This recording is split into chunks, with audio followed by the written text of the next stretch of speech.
ரசூலுல்லாஹ் ஸல்லல்லாஹு அலைஹி வஸல்லம் அவர்கள் பின்வருமாறு கூறியதை நான் செவியுற்றேன். மறுமை நாளில் மக்களில் முதலில் தீர்ப்பு வழங்கப்படுபவர் யாரெனில் இறைவழியில் உயிர் தியாகம் செய்தவரே ஆவார். அவர் இறைவனிடம் கொண்டு வரப்படும் பொழுது அவருக்கு தான் வழங்கியிருந்த அருள்கொடைகளை இறைவன் எடுத்துரைப்பான். அவற்றை அவர் அறிந்து கொள்வார். பிறகு அந்த அருள்கொடைகளில் நீ எவ்விதம் செயல்பட்டாய் என்று இறைவன் கேட்பான்.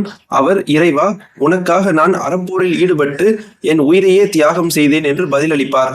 இறைவன், இல்லை, நீ பொய் சொல்கிறாய், நீ எனக்காக உயிர் தியாகம் செய்யவில்லை, மாறாக மாவீரன் என்று மக்களிடையே பேசப்படுவதற்காக நீ போரிட்டாய், அவ்வாறு சொல்லப்பட்டு விட்டது, உன் நோக்கம் நிறைவேறிவிட்டது என்று கூறுவான்.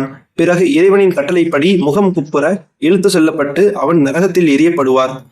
பிறகு கல்வியை தாமும் கற்று அதை பிறருக்கும் கற்பித்தவரும் குர்ஆனை கற்றுணர்ந்தவருமான மார்க்க அறிஞர் ஒருவர் இறைவனிடம் கொண்டு வரப்படுவார். அவருக்கு தான் வழங்கியிருந்த அருள் கொடைகளை இறைவன் எடுத்துரைப்பான். அவற்றை அவர் அறிந்து கொள்வார். பிறகு அந்த அருள் கொடைகளில் நீ எவ்விதம் செயல்பட்டாய் என்று இறைவன் கேட்பான்.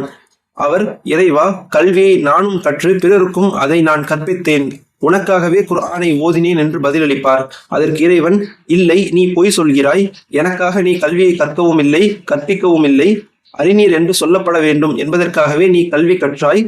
குர்ஆன் அறிஞர் என மக்களிடையே பேசப்படுவதற்காகவே நீ குர்ஆனை ஓதினாய், அவ்வாறு சொல்லப்பட்டு விட்டது, உன் நோக்கம் நிறைவேறிவிட்டது என்று கூறுவான். பிறகு இறைவனின் கட்டளைப்படி முகம் குப்பர இழுத்து செல்லப்பட்டு அவன் நரகத்தில் எரியப்படுவார். பிறகு இறைவன் தாராளமான வாழ்க்கை வசதிகளும் அனைத்து விதமான செல்வங்களும் வழங்கியிருந்த பெரிய செல்வர் ஒருவர் இறைவனிடம் கொண்டு வரப்படுவார்.